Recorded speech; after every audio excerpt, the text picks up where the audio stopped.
3 months in where I was working with her in an intensive way, her primary care doctor said, "Hey, what are you doing? Because Mm. your labs, your A1C is less than 5. Like what are you doing?" And it was like 11 or 12. It was very high. Her hemoglobin Okay. A1C. And the doctor was amazed, and she said, "You no longer need to take medication. Your Wow. A1C is so good that you don't need, clinically, you do not need medication. Your That's type 2 diabetes powerful. now in remission." That's powerful. Amazing.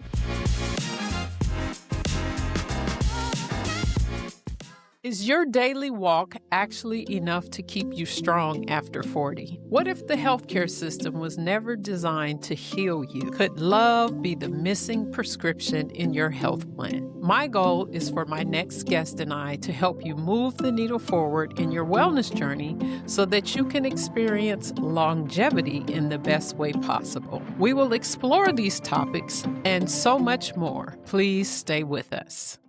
Greetings and welcome to the Elevated Flow podcast. I'm your host, Coach Flo, the Black Rowing Queen. The Elevated Flow podcast spotlights elite and everyday female athletes of color, mostly over 40, sharing how they elevate their game in their flow in sports, wellness, work, and life. These are powerful stories of strength, resilience, wisdom, and inspiration to help women stay active, age strong, and pass the torch to the next generation. Today's guest is somebody I connected with the moment we met, and her mission lines right up with ours.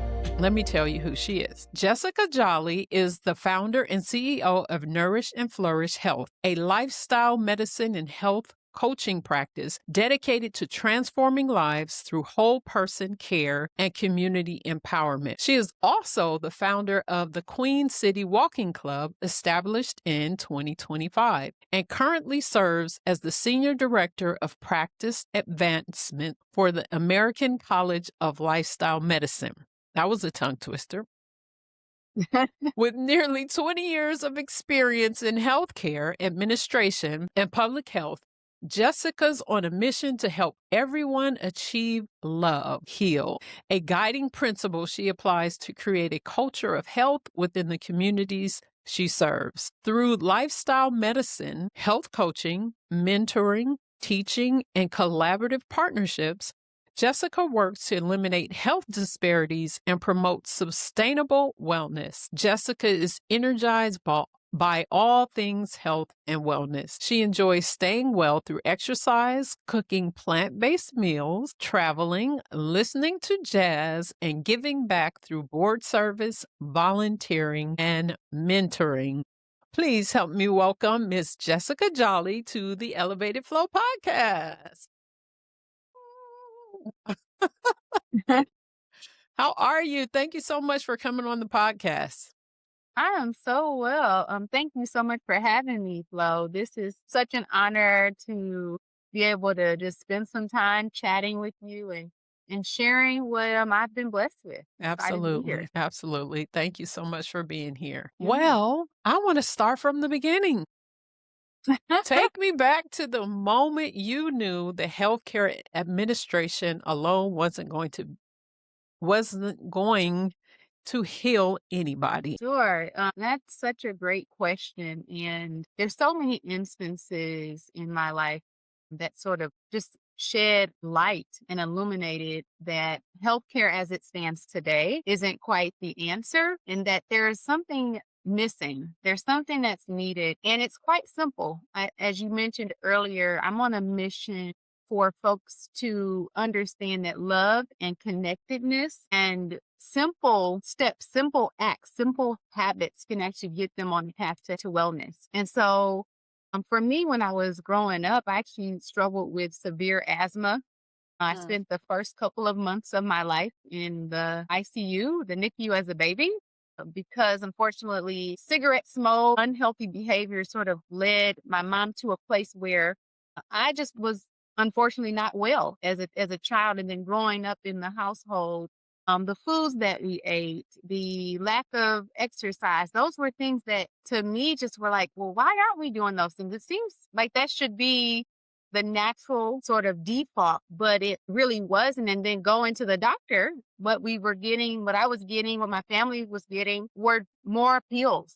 Mm, Just take a pill for this or take a pill for that. And for me, I said, well, I don't want to have to take a drug for everything, going right. as I progress in life. And so that was a moment for me, personally as a child, but then also seeing several family members go through the healthcare system, being prescribed more and more medication. And I just said, there has to be a better way. And that's why I'm really passionate about lifestyle medicine. It's super simple. It focuses on 6 pillars: optimal nutrition, physical activity, restorative sleep, avoidance of risky substances, and connectedness, positive social Mm, connection in an intensive way as a way to actually be well. mm. That's good. Hmm. So at what point did you decide that, you said as a child you took it when you had to go to the doctor, you had to take medicine for certain things. At what point did you decide when you got older that you wanted to go into medicine? Yeah. So to that point, what really spoke to me was I actually spent several years teaching. I taught in Atlanta, Georgia. I taught kindergarten, first grade, and fifth grade. Growing up, I thought I was going to be a doctor. I got to organic chemistry too. Had a professor who told me I didn't quite belong in the class because I was probably one of 2 or 3 Black students at a predominantly white institution, and was told I didn't belong. And that just Oh, sort of wow. shook me. Yeah, it shook me. And I probably should have stayed on the path, but thank God for mentors. I had a mentor that I met who exposed me to healthcare administration and public health. And I said, oh, well, maybe this is an option because I like to organize things and plan things, and decided to go that route, but took a detour and taught for 3 years. And while I was teaching in Atlanta, in Bankhead, along, in the hood, I Mhm. saw where my students were really struggling. They had lots of oral health issues. They were malnourished. They weren't sleeping. They couldn't Wow. focus. Mhm. And to get to the nearest clinic or hospital, they had to get on 2 or 3 buses, and that for me said, I need to help change the system. This isn't an individual problem. There's something wrong with the system. And if Right. certain communities continue to not have what they need, that's what really pushed me to say, I need to go into healthcare administration, public health, and change the system so all people can have a better access to care. So, coming to that conclusion, if you will, at what point did you decide to leave the classroom and actually go into healthcare administration? And how did you Yeah, feel leaving your kids? Because usually that's kind of the thing that keeps people in the classroom. yeah, it was difficult. It definitely was hard. And I still stay in contact with several of my students till this day. My very first class, they have graduated from high school and they've now graduated from college. Okay. And so it was very difficult to leave, knowing that for some of my students, I was the only person that told them that they could be something, that they Mm. could accomplish whatever they put their minds to, or I was the only person that gave them a hug. That was Mm. I did tear up and I cried, but I also knew that God had a higher calling to affect the lives of more than just the children who were in my class or the Okay. families that I met each year. And so it was that opportunity to have a bigger impact that drove me to say, yes, I'm making a difference right now in this community, but what about generations to come? Mm. And so that's what drove me to go ahead and pursue healthcare administration and working in health systems to change policy and to change access.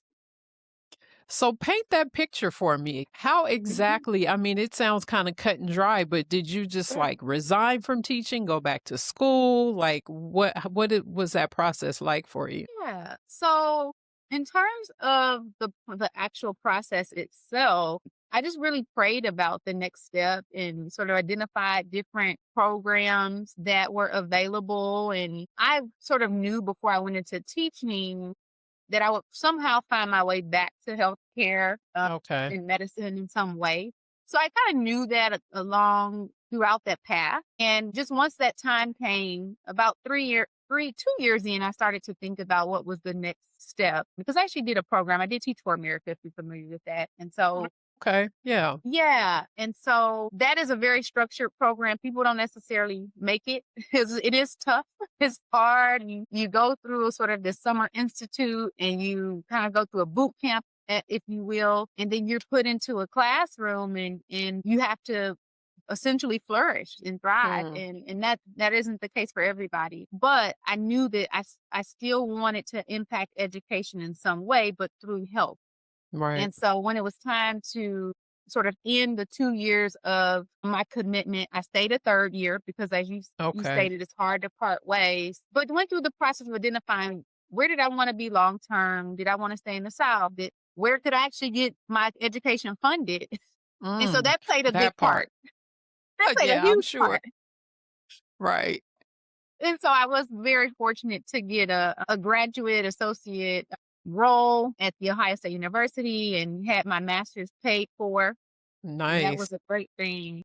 Yeah. And yeah, rest was kind of history from there. Okay. So you're in Dallas. Yes. How did you move here from Ohio? What brought about that transition? Look, now you want me to tell my whole life story. Oh, that look, the way you responded to that, it That's must be a that's man. well, partially, yeah, that was part of the answer. But I've lived in several places. I'm originally from Detroit, Michigan, went to University of Michigan in Ann Arbor, and then moved to Atlanta, and then went to Ohio State, and I was in Columbus. But then Wow. ended up moving to New Orleans. New Orleans is my favorite city, actually. Oh, And wow. yes, loved it. Like you see my back here, this is a singing bowl or song bowl Okay. some of my employees gave me back then. And so I love New Orleans, but had a chance to work at a major health system there, do a lot of community work. But then I got recruited to take a role in Lake Charles, Louisiana. It's a rural community there. And I was serving as the chief operating officer at a community health center. But then we got hit by two hurricanes and Mm, COVID-19. Like this was okay. all in 1 year, like in the span of Wow. 6 months or so. And I had to evacuate from Lake Mm. Charles because of one of the hurricanes. And I ended up in Cullen, Texas. And then I had a friend who was in Dallas and said, "Hey, come to Dallas." And I started dating a guy in Dallas. And I said, "Oh, well, I guess I could come to Dallas. Why not?" Right. And no, the guy, I'm no longer with that guy, but I'm still here in Dallas and have been here for 5 years now and have just Mm, really become embedded into South Dallas, sunny South mhm. Dallas, as they say, living in Queen City. I'm very proud to be a Okay. Queen City native, well, not a native, but resident. But I feel like it's a great place to be. And so Okay. here I am. Here I am. So, now that you're talking about Queen City, Uh-huh. so you started a walking club, the first Queen City walking club, and it Yeah. started as a meetup in 2025. Yeah. What inspired you to do that, and what has the participation been like? Great question. This is something I get really excited about in terms of getting community engaged, getting people active. And so the Queen City Walking Club really was born out of one, my passion for health, but then also knowing that small things can truly add up to cumulative huge impact. And Mhm. so as a part of our Queen City Neighborhood Association, I shared that, hey, I want to do something to get people out and about. And if you know the history of South Dallas in this area, there was a highway that divided a big portion of South Dallas. So it was called I think the Dead Man's Curve. And there was a project actually when I moved here, there was this huge transportation project going on where they tore down the highway that split the neighborhood. So you had Colonial Hills on one side or Colonial Terrace, and then you had Queen City on the other side. And I noticed, because I like to walk my dog, that there was this expanded sidewalk. And I Mhm. said, oh, this would be perfect to get people outside and walking. Like, let's adopt this area and get people outside. And so had a friend of mine who's in the area. I said, let's start walking. Let's just get people out and walking. So I took about an hour of time and started to put together the idea and asked the friend, say, hey, would you be willing to do this? And she said, yeah, we should do it. And we went to the neighborhood association meeting and said, hey, we're going to start walking. Anybody want to come walk with us Saturday mornings, 8 o'clock or 8:30, come out. And it took off. We had our city councilman for District 7 come and walk with us. Wow, Of course, have okay. the neighborhood president who walks with us. We've had police officers come walk with us. Last year, we walked about almost 2 million steps We did 90 Wow, miles. Yes, 90 miles that's and awesome. almost right? Isn't that amazing? And it's a diverse group. So Okay. the great thing about it is that all ages and all abilities and even friendly pets are welcome. We have folks who are in wheelchairs who come and Mm, roll with us because they just want okay. to connect with people. I like the We friendly have pets. Like, yeah, keep right. those crazy dogs at home. Yeah. So we even had multi generations as well. We've had grandchildren and grandparents who Oh, come and walk. that's so awesome. So it's been a beautiful thing to just see it evolve and see the engagement. Last year, we also support other community walks. So we did the bridging the gap for mental health. We did the Heyday Run. We did Juneteenth walk. So we will take our club and we will go support other community walks and partner. Awesome, awesome. And speaking of which, Mhm. that's how we met at the Juneteenth walk at the MLK Center, Community Center this year. Yes. Now, how Yes. did you partner with them? Well, Mhm. actually, we met there, but somebody that I was walking with during the walk was like, "Oh, we were talking about what we do and everything." And she was like, "Oh, you really need to meet Jessica. Let me take you over here." And then we met, and then, the rest is history. We were talking for a long time and everything. But what was your partnership and involvement with that particular walk? Yeah. So actually, I serve on the MLK Center board, and Okay. I represent District 7, which is the district that Queen City and South Dallas is located in. And so Miss Pam Jones, who I have to give her so many kudos, and LaRonda Bacon and the whole team at the MLK Center, they do such an amazing job with over 20 community events a year. And so the Wow. Juneteenth walk, yeah, I mean, just it's awesome. I mean, it takes a lot of time and energy and all the partners. I mean, literally, Hmm. we could not do the events for the community that we do without the partnerships. And so, the Queen City Walking Club, we were asked this year to really lead in partnership with Girl Trek. We also partnered with Girl Trek and have Okay. combined for the South Dallas group into one group. We really led the walk this year, being just meaning that we were at the forefront of the walk. And we, of course, did the 2.5 miles to symbolize the 2.5 years beyond when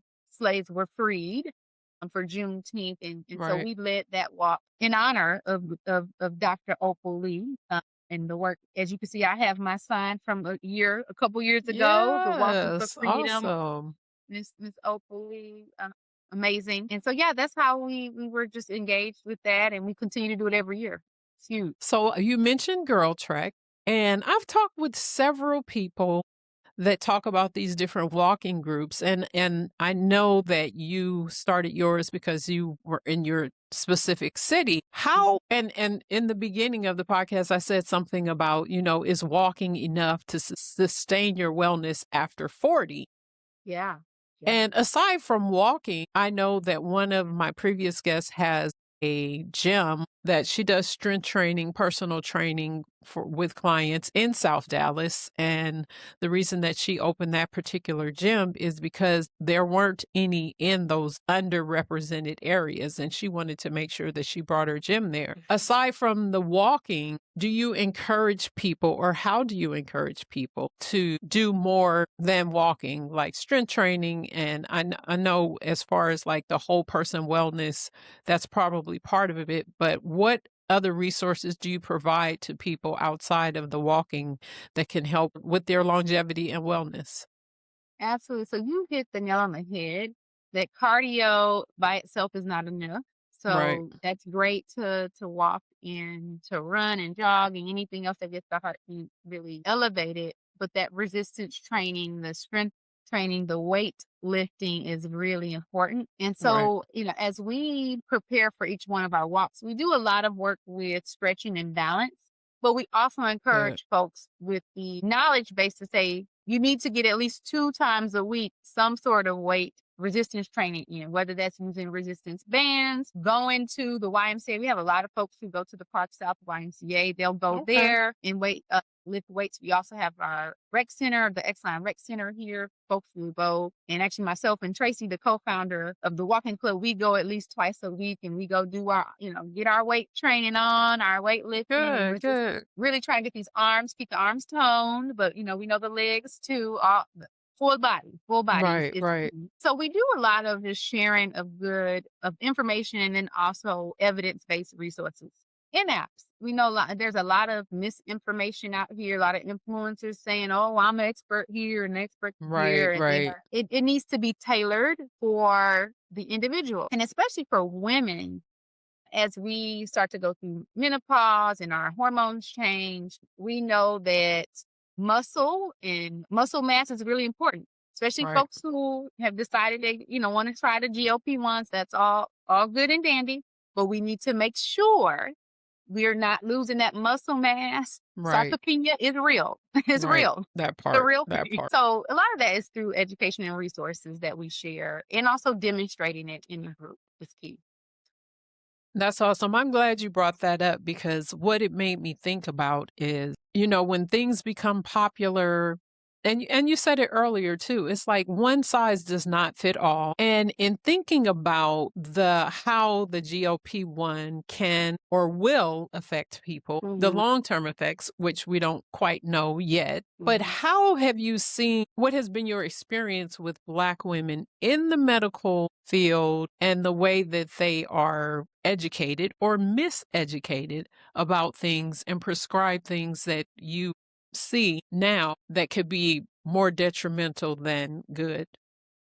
God, that's a loaded. You open up Pandora's box. There is I know we might have to save some of this for the afterflow. right. I mean, there's so many different things I can talk about from maternal health to hypertension Mm, to pain to obesity to fibroids. I mean, the list yes. just goes on and on and on. But I'm going to stick to weight management and sort of that component of it. And so what I have seen most certainly in the medical field, when we think about body mass index, right? BMI, the research does show that it is not tailored towards Black bodies, Black women's bodies, and so it's most certainly skews our perception and just sort of the things that are prescribed to Right. women of color. However, we do need to keep in mind that despite us maybe having and knowing that okay, BMI may not be the best indicator of our overall body composition,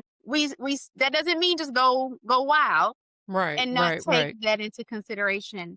Absolutely. So so what I have seen is that there is a tendency, especially when it comes to hypertension, to say, oh, well, your blood pressure is 140. I actually had this very conversation with my mom today. I said, well, Mom, how's your blood pressure doing? Oh, it's good. It's 140 over 80. Who told you that that was good?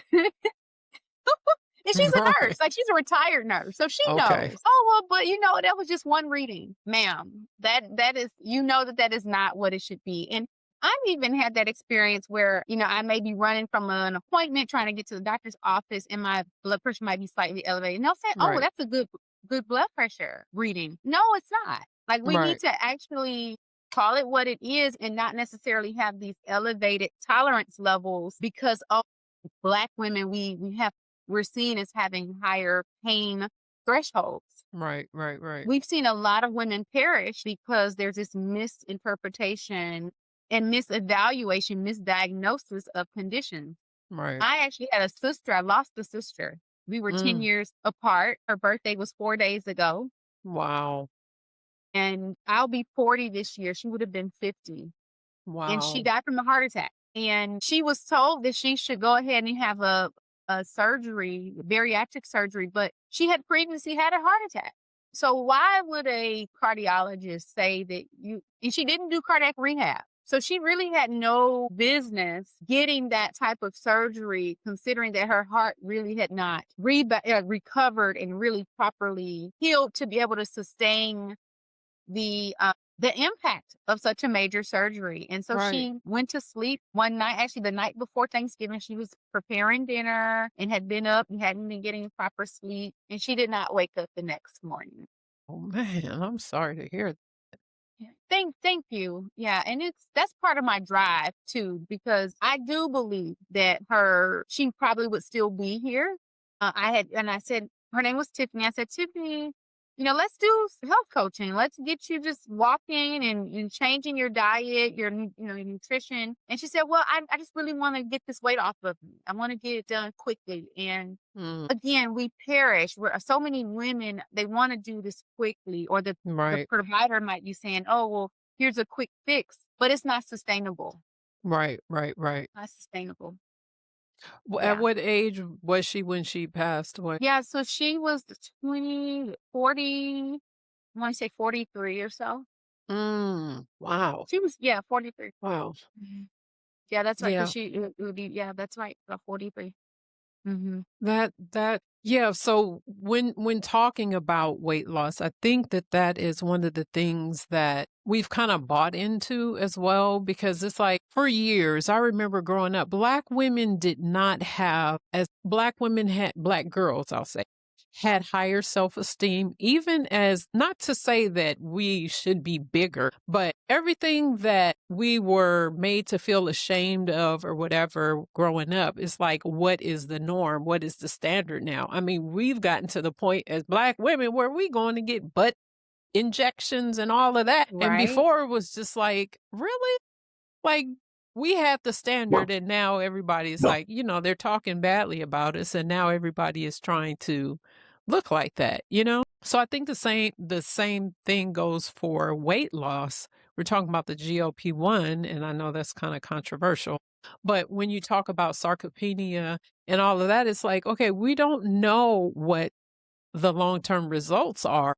And in losing that weight fast, you Right. can lose muscle. No, you are going to lose muscle because your body Absolutely. is going to burn what's easily available, and protein is the most easily available substance that is going to burn to help you lose that weight, especially if you're not. I mean, if we know that at the age of 30, you start losing 3 to 8% of your muscle mass, That's and right. then it increases every decade from there. If you're not weight training, doing any kind of resistance training, and then you go and start injecting yourself with this stuff that I don't know how long ago they created it, but Right. you start injecting yourself with this stuff where you're not eating and you're losing weight rapidly. Just imagine what that's doing to your lean muscle mass. It's Absolutely. yeah. So one of the things that you talk about is having people with their wellness experience love.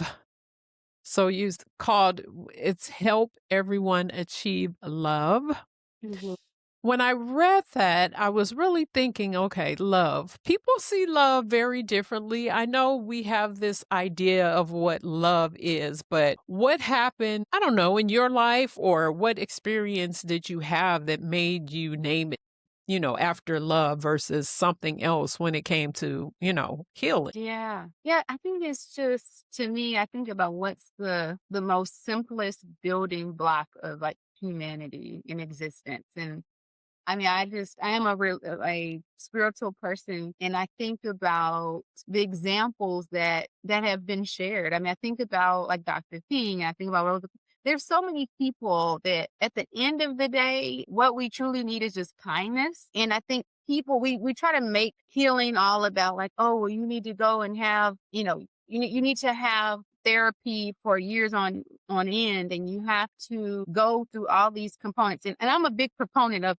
therapy, but I do believe that it's essentially at the in the simplest form, it is truly like, has somebody just told you that they love you today?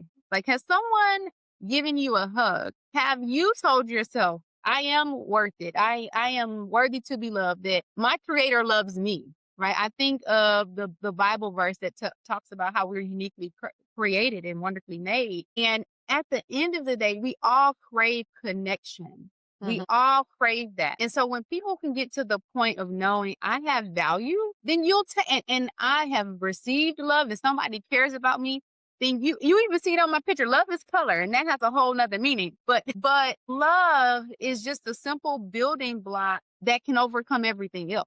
I mean, I think about what's happening in the world today.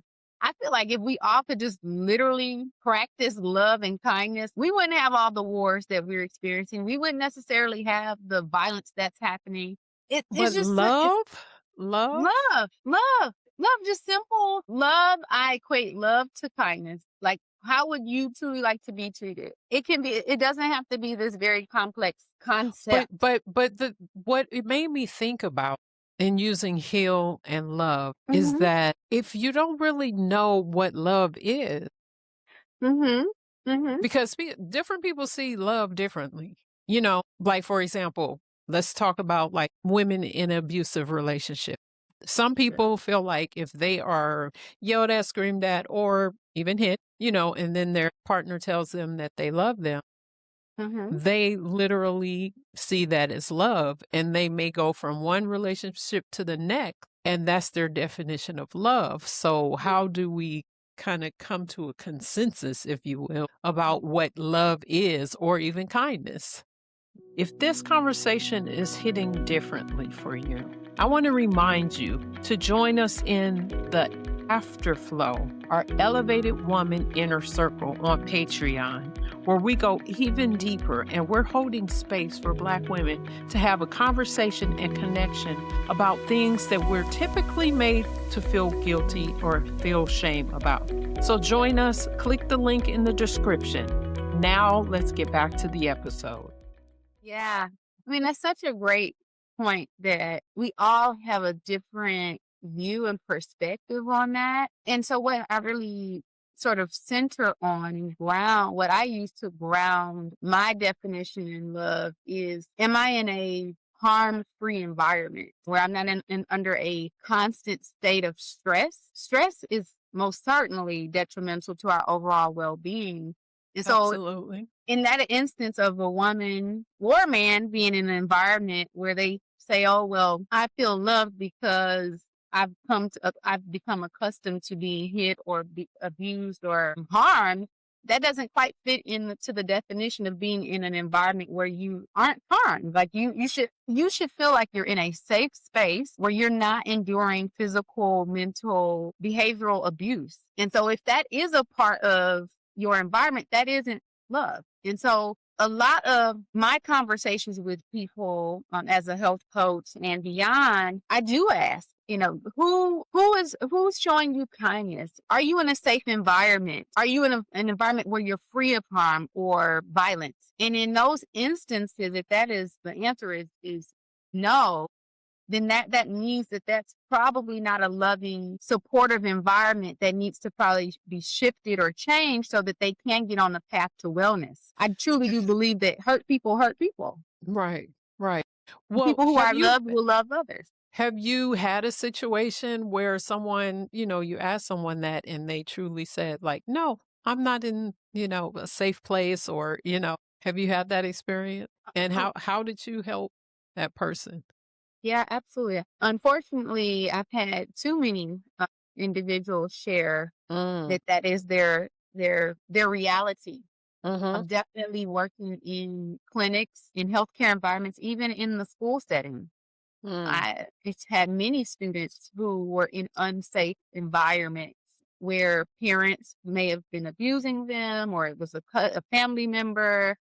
And in those instances of, unfortunately, you have to report that, and we've had to right, get family services involved. But then, in terms of friends and even personal family members, it's first understanding what do they need in that moment, and asking what do you need in this moment to feel safe, to feel grounded, to feel connected to this moment. And once I'm able to give that person that space to just sort of understand that someone is here listening, that is a form of showing love. Many times they just say, I just needed to talk. I just needed somebody to hear me out. And now I feel like I have at least some strength to think about how I can get out of this situation. mm. And then in other instances, it's as simple as being able to connect them to a resource.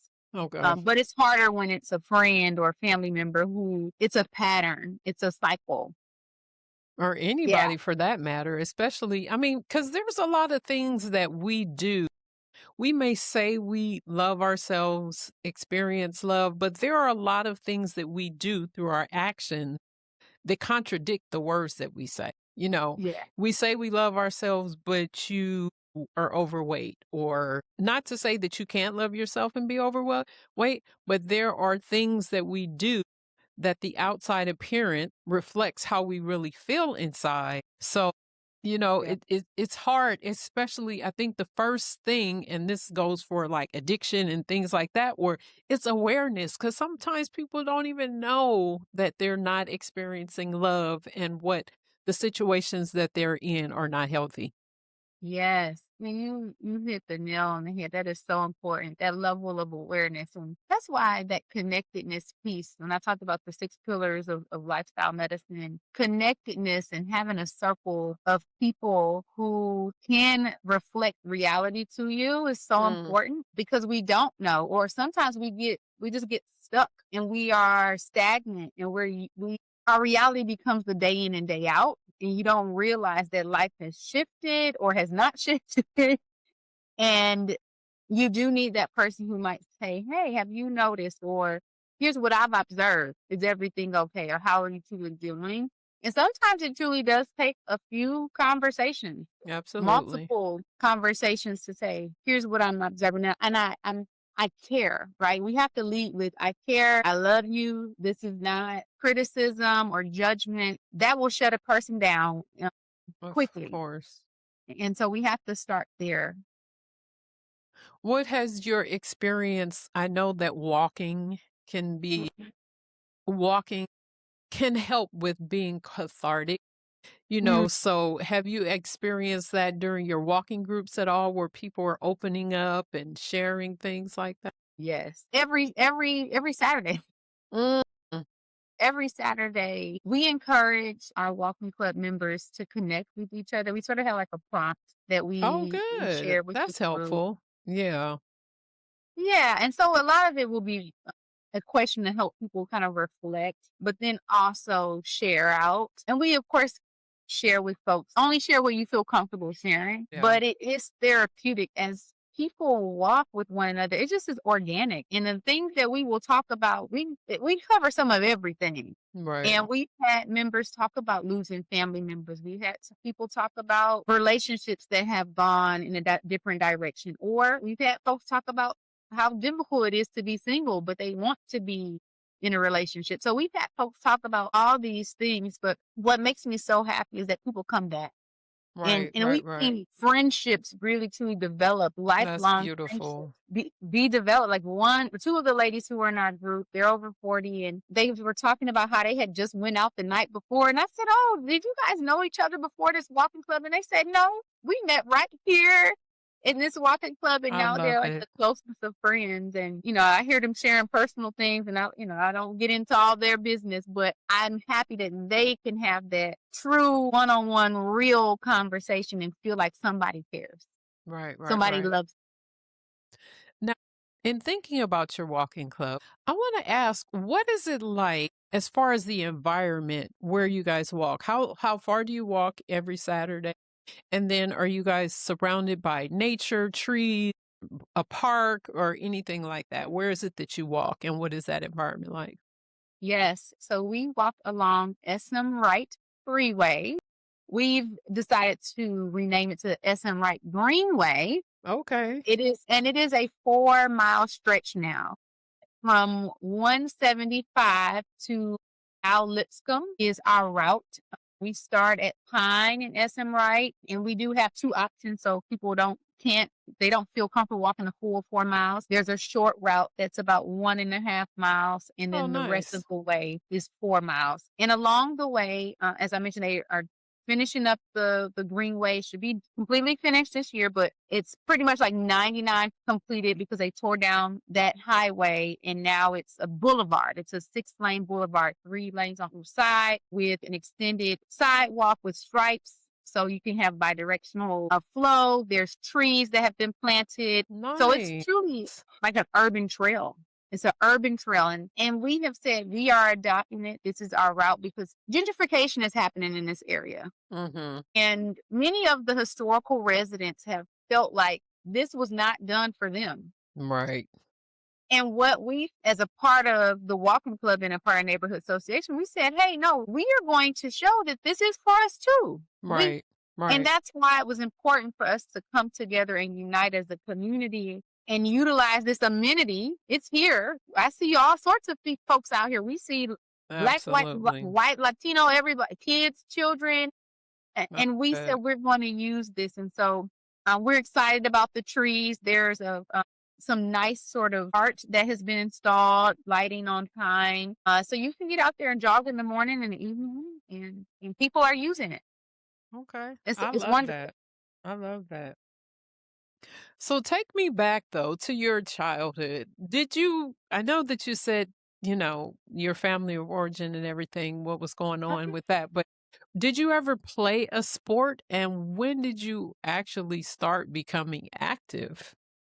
Such a great question. And I laugh because I wish that I would have been exposed to or encouraged. Let me not say exposed, but encouraged to do sports. I read the dictionary as a kid for fun. Like I was a teacher's, my dad was a teacher, my mom was a nurse. So we were super academic and not as athletic. But what I did do growing up though was roller skating. My dad Okay. loved roller skating. So I roller skated growing up. I tried ice skating, but I don't like the cold. That's why I don't live in Detroit anymore. With that part. So it's so cold in the D, as the song says, if you know that song.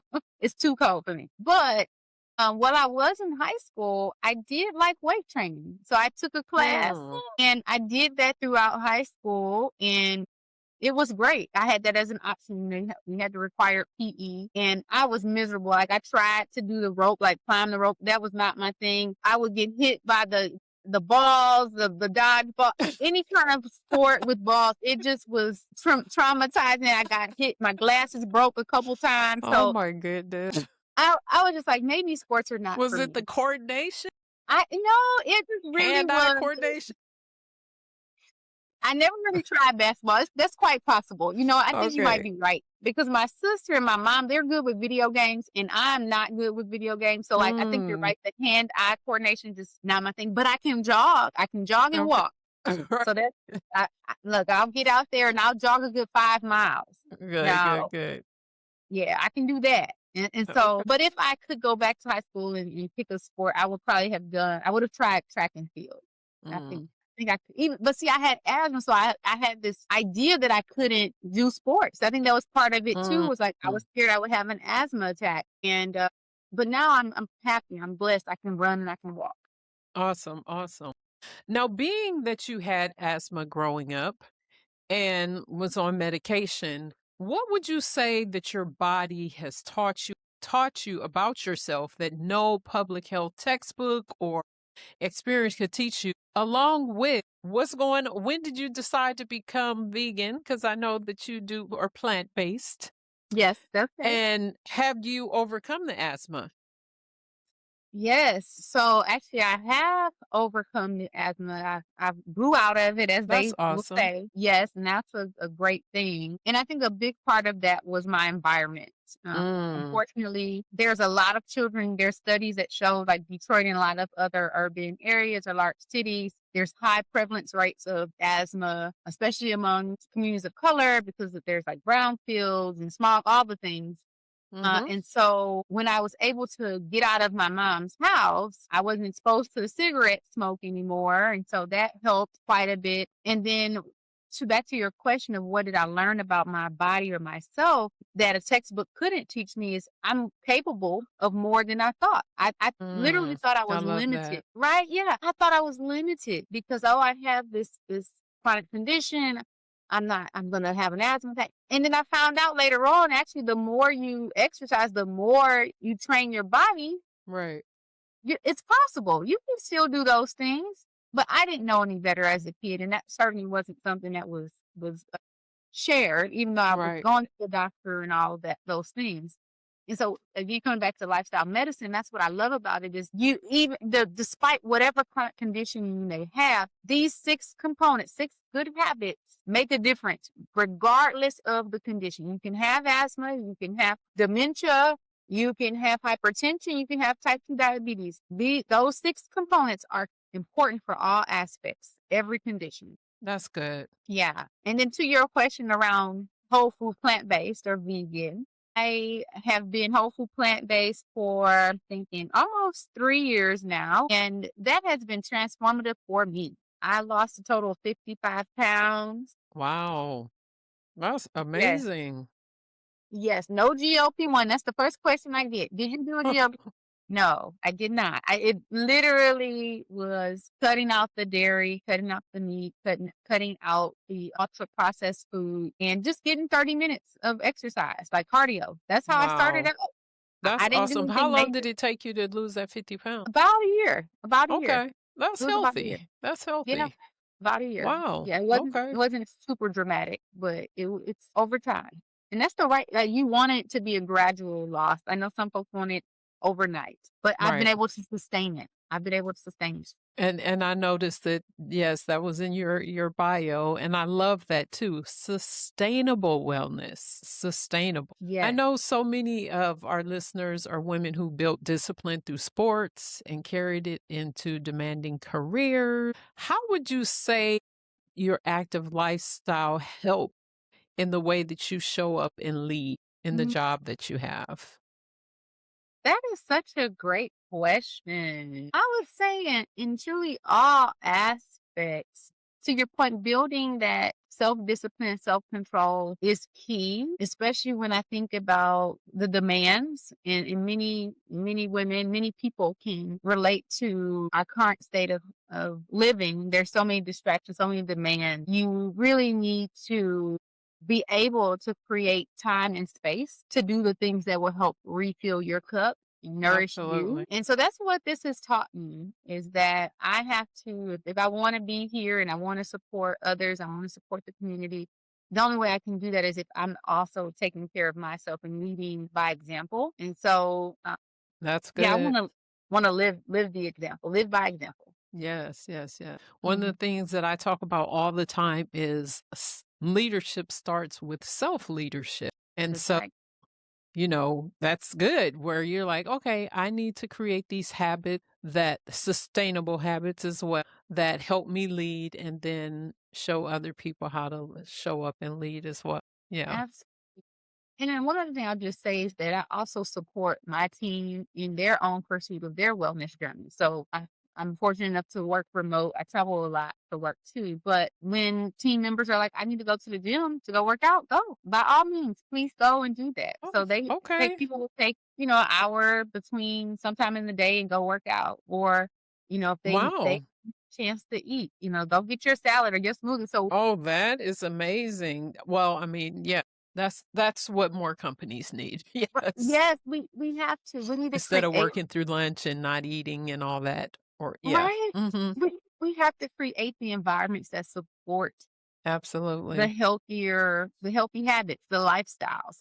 And, Yeah, and we see that the research is showing that companies see better return. They see better outcomes in terms of productivity, in terms of absolutely. retention, reductions in burnout. So it's to the company's benefit if they can support their employees in pursuing healthy Absolutely. lifestyle. So I have a question for you that a lot of people ask, and we connected on being plant-based.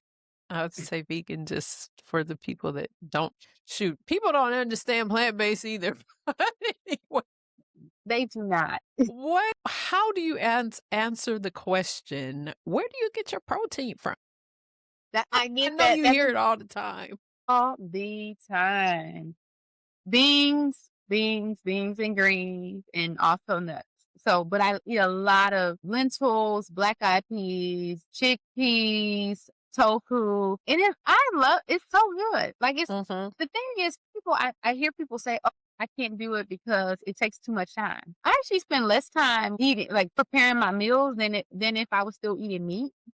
Like, Mm. I literally will make a big pot of, like, black beans or a big pot of lentils. I make red bean burgers. I do Mm. Mm. so many different things.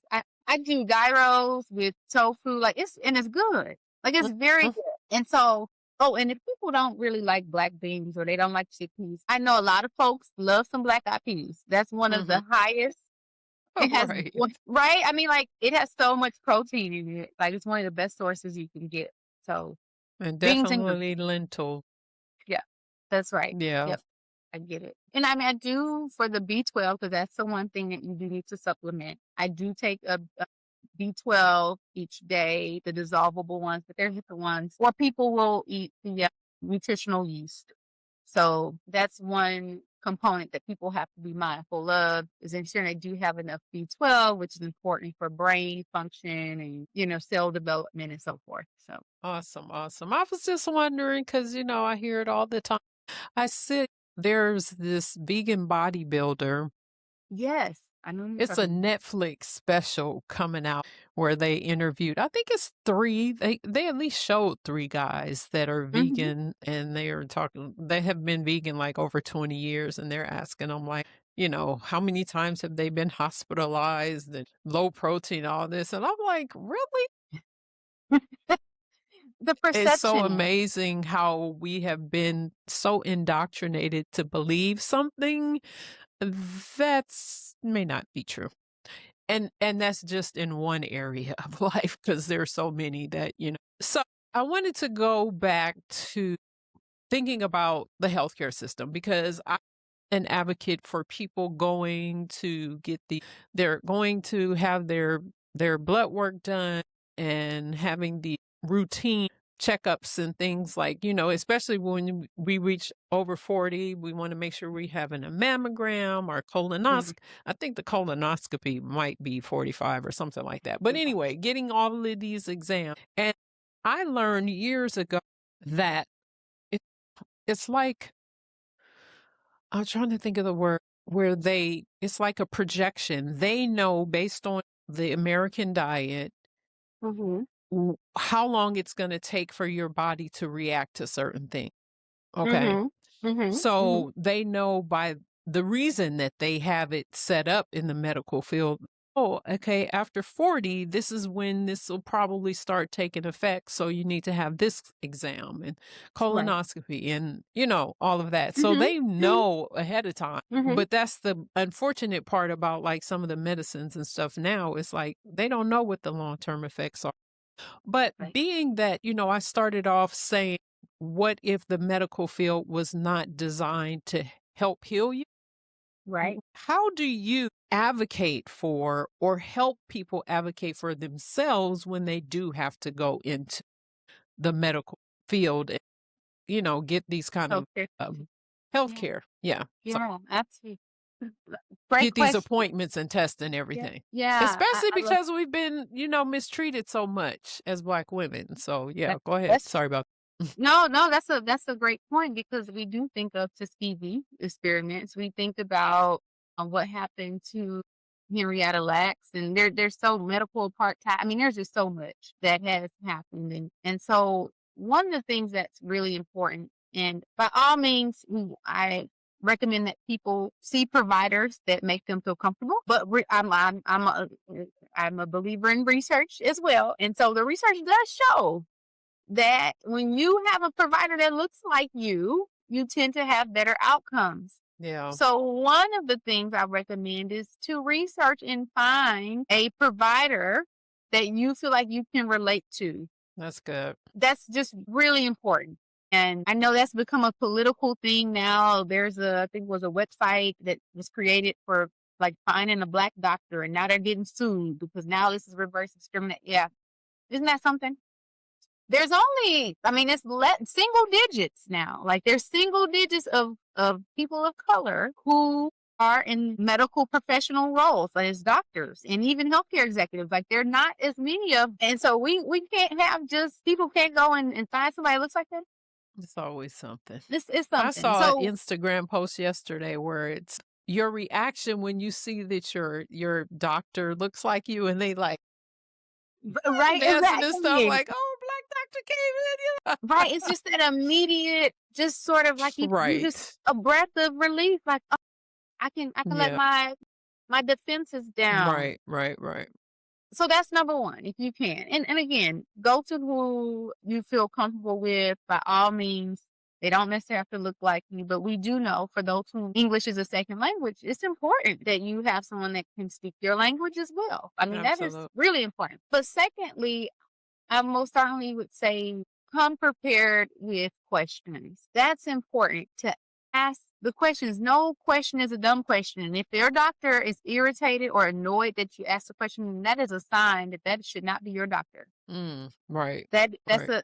a major indicator. And so, whatever those questions may be, write them down ahead of time so that when you get into the room, even if you're nervous, even if you feel intimidated, you can give it to the medical assistant with whom you may feel a little more comfortable with to say, hey, I'm not sure how to pose this question, but here are some things that I have on my mind. Right. Can you That's share this with good. the doctor? Right. And then the other piece, and I would say the third recommendation or suggestion is really to try to educate yourself as much as you can. And I'm sorry, TikTok and AI, they cannot be your go-to for everything. You can go and search, but please verify. Trust but verify. Right. Right.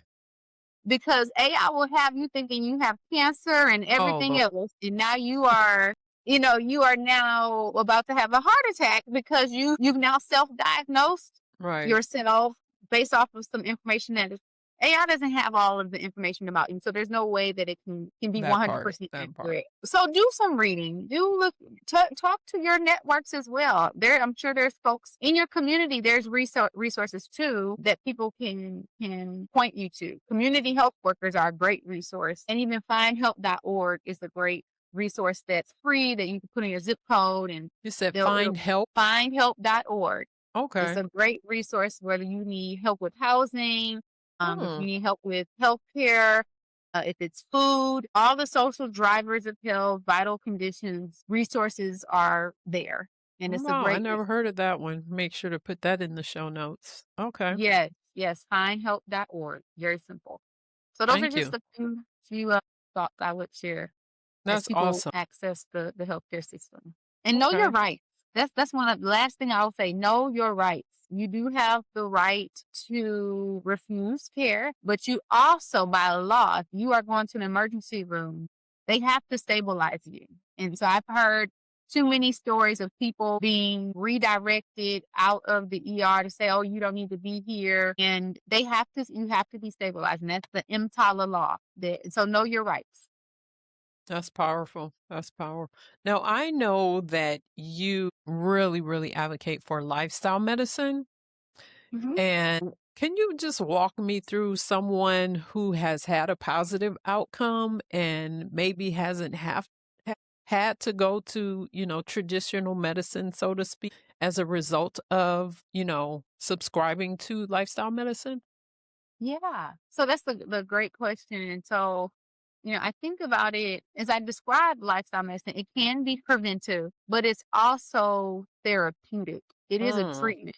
And so that's part of what I want to impart on people is that lifestyle medicine can actually be utilized to reverse and actually get chronic conditions into remission. mm, So, and then it can also prevent those things right. like hypertension, type 2 diabetes, cancer, so forth. Certain types of cancer. Let me say that. Let me clarify. But an example is actually my mom.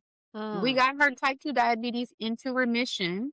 okay. She had to have a quadruple bypass heart surgery, Mm, unfortunately. But through getting her on a whole food plant based diet, getting her to do 30 minutes of, actually, not even 30 minutes, we got her to do 20 minutes of okay. walking a day, getting her on a sleep schedule. Like that was the big, people really sleep on sleep. Like they don't feel like they need to prioritize their sleep, and society's like, oh, the more you can do and the less sleep you get, that's a great thing, and multi hyphenate this and that. That's all good and dandy, but are you getting enough sleep? Because that will impact you in the long run. Absolutely. There's research that shows the quality of sleep that you get and how much sleep you get there are detrimental effects if you don't Right. get Right. enough of. So, we got her on a good schedule of sleeping. We minimized stress. We got her connected to family members and friends, and we got her to quit smoking and Okay. drinking. Okay. And we got her A1C to the point where she did not no longer had type 2 diabetes. And the Wow. the funny thing is that we didn't even go into it with the goal of getting her diabetes into remission. I knew that she had to keep moving because she was just going to give up. She was going to lay in the bed. And I said, no, we can't have that. So when she went to the doctor, like 3 months, no, I'll say 6 months in to me taking care and support. Actually, it was 3 months. 3 months in where I was working with her in an intensive way, her primary care doctor said, "Hey, what are you doing?" Because Mm. because your labs, your A1C is less than 5. Like, it's what are you doing? And it was like 11 or 12. It was very high. Her Okay. hemoglobin A1C. And the doctor was amazed, and she said, "You no longer need to take medication. Your Wow. A1C is so good that you don't need clinically, you do not need medication. Your That's type 2 diabetes is powerful. now in remission." That's powerful. Amazing. And again, Was we she were not resistant at first? How did you get her she was. how'd you get the cigarettes and the drinking out her hand? Oh, she was, and she calls me the general, Okay. but in a kind way, because she Right. knows It was a for lot of it her. started right. It started with me really having a conversation about what's important to her and why Mm, does she get up each day? What is she living for? that's And good. until we know what matters to people, we can say whatever we want. If it's not something that is of value to them, they're not going to make the change. That's true. And so I had a heart to heart with her about why she got up every morning, and she talked about her grandchildren, and Mm. she spoke about wanting to still have an impact. And I said, "Well, what do you think needs to change for you to be able to do that?" And so then she started to name off the things, and the cigarettes, and cutting out the alcohol, and the hardest part was the food. That was because food, because we have a relationship, right? It's Yeah, yeah, and it's not like it's something that we can just stop. right, right, Like, you can exactly. stop smoking, you can stop drinking, but you can't just stop eating. Exact and it takes energy, it takes a commitment to say, Yeah. "Okay, I'm going to eat differently," and you have to go and buy the food, so, of course, I had to help her with that and show her, like, "Here's the things that you should buy." Like, I get all my food from Aldi. Like, people don't even believe it. They think, "Oh, I'm at Whole Foods." No, I go and get I am a Aldi shopper, not trying to promote Aldi's, but I'm frugal, and I also like to make the most make my dollars stretch. And I actually spend less now than what I was spending when I was eating meat. I just buy beans instead. Mm. So Okay. it has not been a major financial burden. I've actually seen a reduction in my costs. Mm. Mm.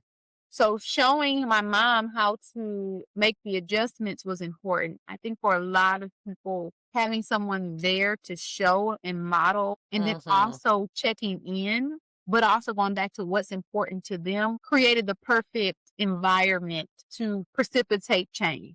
That's good. That's awesome. That's awesome. How has it been for her sustaining that on her own? Or are you Yeah. still helping her?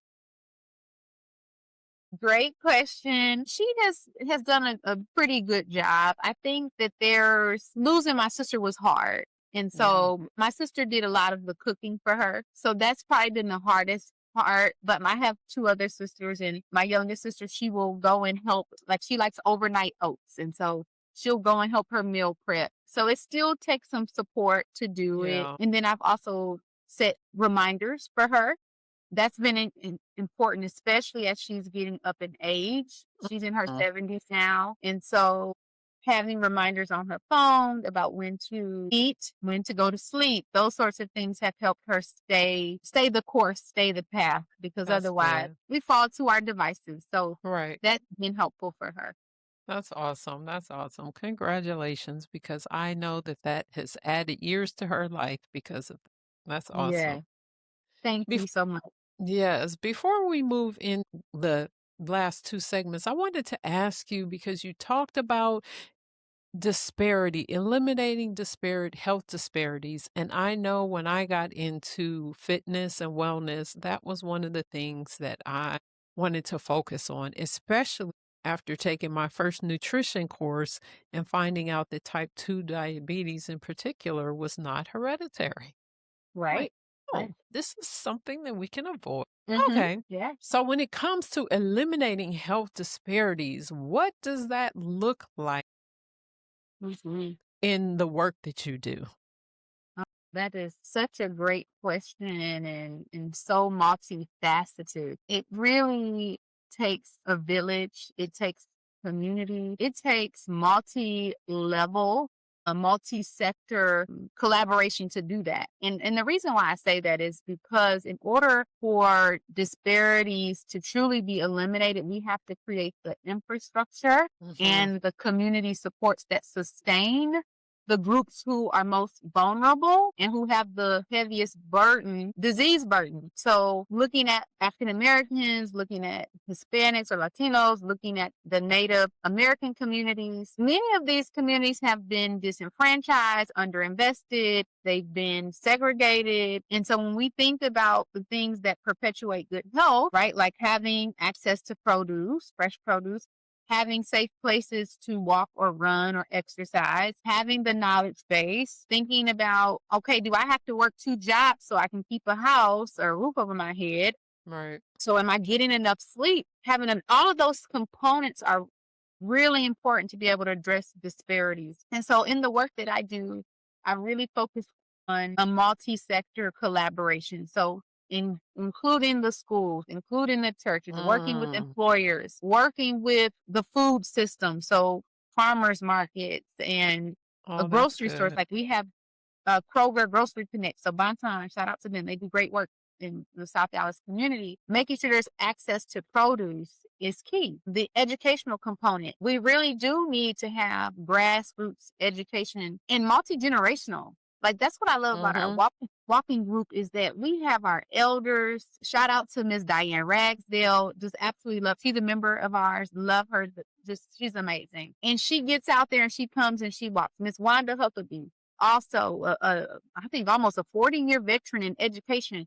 She's talking Mm. about how we can get education involved. How do Ms. Diane's talking about talking about housing. We're talking about banking and get how to get That's all these good. different components at the table. It's not just health care that will solve the issue. That's only Right. 20% of our health. The Right. other 80% comes from our environment. So that is my mission is to work and my approach is to work with these different areas that influence health overall to address the disparities and then also policy that's a Mm. huge component. I know folks we've been not so happy or maybe disappointed with our current system, Administration. political environment, right? And it's tempting to say, let me check out and let me Yeah, not be involved, let very me not easy. advocate. But we cannot. We cannot decide to check out at this point. We need to be involved. Now, if you don't want to be involved at the federal level, I understand that. But at least locally, get involved Yeah, with your city council, get involved with your county, get involved with the state. Legislation is what's shaping our ability to thrive. And so we're not influencing in these various circles and levels, we're missing the mark. We won't be able to truly eliminate health disparities. So it takes all of those components and partnerships to truly get to the point of health equity and eliminating health disparities. that's good. That's good. Well said. Oh, yes, I love it. Thank I love. All right. So this is one of my favorite parts of the show, and I always ask my guests, when would you say that you are in your flow state? Ooh, I love this question. We were just talking about this actually at work. Oh, I love it. Yes, yes. Of course, there's a great book about flow. I'm sure you've heard or read it. And so for me, my flow, so I'll tell you the time and then the things that I like to do. But Mhm. morning is like I get up and I'm just so grateful to see the sunrise. I love the sunshine. Like I have on this Mm, yellow blazer because my sister who passed away, her favorite color was yellow. And okay. so I just love the sunrise, morning time is quiet. It's where I feel like I have clarity and I can really think. And so when I have something I really need to get done, I'm like, okay, morning times when I'm going to get into it and I can just flow. I love And so, it. yes, it's something about it. The first thing in the morning, just that moment of gratitude. Like I'm here. Like I woke up this morning. Like Yes, yes. there are people who did not wake up, but I was blessed and gifted another day to make a difference or do something that's meaningful. And so that just that thought process, that mentality sets me up for a day, for the day. And then the things that allow me to feel like I'm really flowing. I actually really love being in community with other people, like in group. I love facilitating. I don't know, Mm, maybe you can pick up on that, but I love being able to facilitate like group connections. And so that's whenever I get good. to like workshops or a walking club, or Right. whether it's community programming, like I created a health and wellness, school-based health and wellness program it's been 12 years now. When I was in Columbus, Ohio, I worked with the elementary school with about 12 low-income families, under-resourced families, and created this 9-month program to get them on their path to wellness. So we focused on nutrition, on all the pillars. And Good. I just loved that. Like, we got parents to quit smoking. We had Mm, people losing weight. Like, one of the moms, she lost about 30 pounds. It was transformative. And so that's when I good. can see those types of outcomes and I'm serving people and I can just see people smile, like that small thing that I did made them feel recognized and seen, or I've helped facilitate a connection, a lifelong bond, that's when I'm in my flow. Like meeting you, that was amazing. I'm like, okay, look at my friend Tracy. Tracy's like, let me make this connection. And she's Right. very shy, actually. Like she would say that Okay. she's shy, but I love that through this walking club, she's come out of her shell. And so That's awesome. yes, I just love when I can help other people develop and find the thing that makes them be able to flow. Then I feel like I can, Yes, yes, yeah. if that makes sense. It does, absolutely. And I'm gonna have to look up that book, Flow. The book Yes, Flow. I have to tell you the title, the author's name, but it's a good one. Awesome. It's a Well, really I know that in your walking club, you talk about the multi-generational participant. And this next section is what I call the passing the torch, because we always want to make sure that we're passing the torch to the next generation. In working with the women and walking with the multi-generational participants, how is it that you pass the torch to the next generation, and what does that look like in the work that you do? Oh, that is such a great question. You have all the great questions, and I want to ask you some questions. I need We go into the afterflow. Go ahead. But yeah, my the way in which I work to pass the torch is really through inclusion of the next generation, not simply through participation, but through design and Mhm. through really soliciting and eliciting their input about what they want to see, what would make this engaging and what would That's make this good. sustainable. And so Yeah. we've been intentional about engaging young people in the walking club. We intentionally reached out to several of the schools in the area to get Good. our youth involved. And then we have several folks in our walking club who also work with youth. Saki Milton, she's amazing, runs the I love how gyms. you shouting everybody out. Yeah, Look, you I'm just gotta make shouting them them out. get them to watch the Okay. episode. Yes, I gave you yes. a shout out. Go ahead. 'Cause they're just amazing people and amazing women, That's actually. awesome. Like, I they love all should that. probably be on this podcast because they are doing great work in their Yeah, everyday athletes in their own way. But really, again, engaging the young folks in the design of the programs, of the things that we're doing, and encouraging the members to bring their young folks to the that's walk. good. That's good. And I think of one of our members who brought her granddaughter, and she's a cheerleader. The young lady is a cheerleader. And so we said, okay, well, you need to bring your friends. Bring your friends too. And she said, oh, I'm going to bring my friends, the next time. And then the other piece of the family component. We really encourage families to come and do this. And so one of the Yeah, components of our walking club, we actually pick up litter too. Like we alternate and we'll do litter cleanup pickups along our walks or as we do our walk. And I always remember there is my neighbor, he now lives in another city, actually I think out in Mesquite, but he came back and he brought his wife and his daughter. And it was mm, so beautiful to see this black dad and this black family, but the dad and the daughter, and they were working as a team to pick up the trash. He was holding the bag and she was using the the little, stick, the the pickups. yes, Yeah, yeah, exactly. And that is what it looks like to pass the torch. I love That that. we not only tell them, but we show them and we do it together. Yes, It is yes. something we do together. So, yeah, that's what I would say.